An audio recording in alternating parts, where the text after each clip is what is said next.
Hello, everyone. Welcome to the Newsbrowse News broadcast. Al Jazeera reports that Pakistan is hosting top diplomats from Saudi Arabia, Turkey, and Egypt in Islamabad for two-day talks aimed at de-escalating the escalating U.S.-Israel war on Iran. Pakistani Foreign Minister Ishaq Dar is leading these discussions, which began Sunday.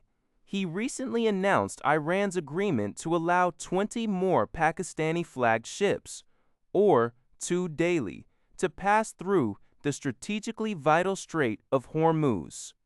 This initiative highlights Pakistan's role as a key mediator between the United States and Iran, facilitating the exchange of messages.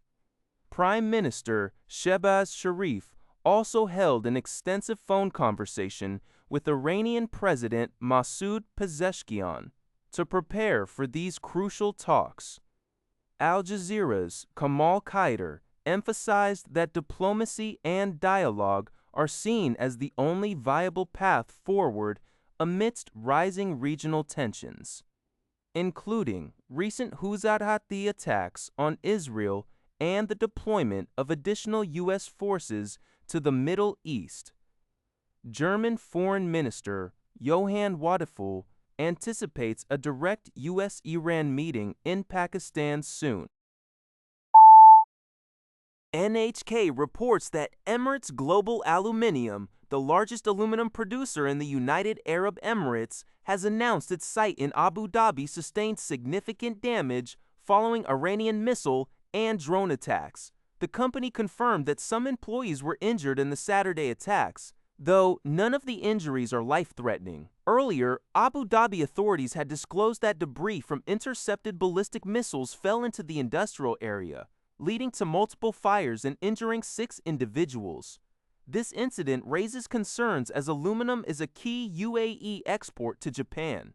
According to the Financial Times, the Gulf region contributes approximately 10% of global aluminum production, supplying critical sectors like automotive industries in Japan, Europe, and the United States.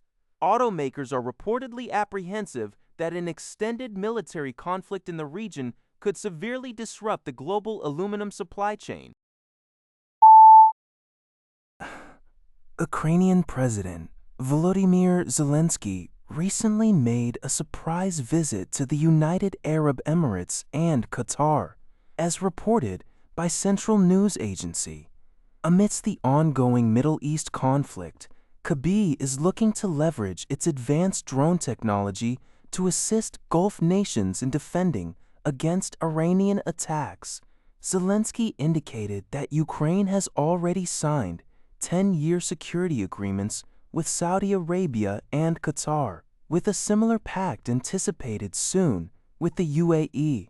Ukraine has emerged as a key producer of cost-effective, battle-proven drone interceptors vital to its defense against Russia. In return for its drone expertise, Ukraine aims to secure more high-end air defense missiles to protect itself from Russian aggression. Discussions with UAE and Qatari leaders focused on regional security, Iranian aggression, and the impact of the Strait of Hormuz blockade on global oil markets. Zelenskyy stressed the importance of global partnerships to combat terrorism. According to Cry Online, Russian Presidential Press Secretary Dmitry Peskov announced on March 29th that Russian President Vladimir Putin would receive comprehensive information regarding a recent visit by a Russian State Duma delegation to the United States. Peskov stated that Russia-U.S. relations have plummeted to a historic low in recent years, making even cautious attempts to restore ties critically important. He further indicated that Russia is prepared to develop relations with the United States, with the depth and pace of this improvement largely dependent on Washington's willingness.